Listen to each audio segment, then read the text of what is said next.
എന്റെ കുടുംബത്തിന്റെ വില നമ്മൾ മനസ്സിലാക്കി കഴിഞ്ഞാൽ പിന്നെ ഞാൻ എന്റെ വാശി ഉപേക്ഷിക്കും, ദേഷ്യം ഉപേക്ഷിക്കും, എന്റെ വൈരാഗ്യം ഉപേക്ഷിക്കും. അല്ലെങ്കിൽ എന്തുണ്ടാകുന്നു? നമ്മുടെ വാശിക്കും നമ്മുടെ ദേഷ്യത്തിന് വേണ്ടി കുടുംബത്തിന്റെ സമാധാനം നമ്മൾ കെടുത്തുമെന്നുള്ളതാണ്.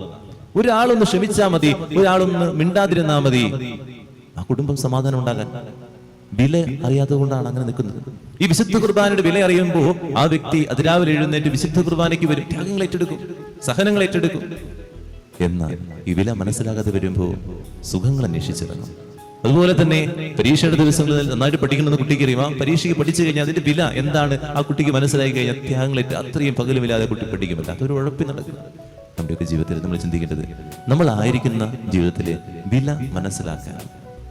ഏറ്റവും അവസാനം നമ്മൾ എല്ലാം നഷ്ടപ്പെട്ട് കഴിയുമ്പോഴാണ്, അല്ലെങ്കിൽ എല്ലാം ഇല്ലാതാകുമ്പോഴാണ് നമ്മൾ പലതിൻ്റെയും വില അറിയുകയുള്ളൂ. അയ്യോ, ഞാൻ ചെയ്തില്ലല്ലോ, എനിക്ക് നഷ്ടപ്പെട്ടു പോയല്ലോ എന്ന് പരിഭവങ്ങളുമായിട്ട് ഞാൻ ജീവിക്കുന്നു.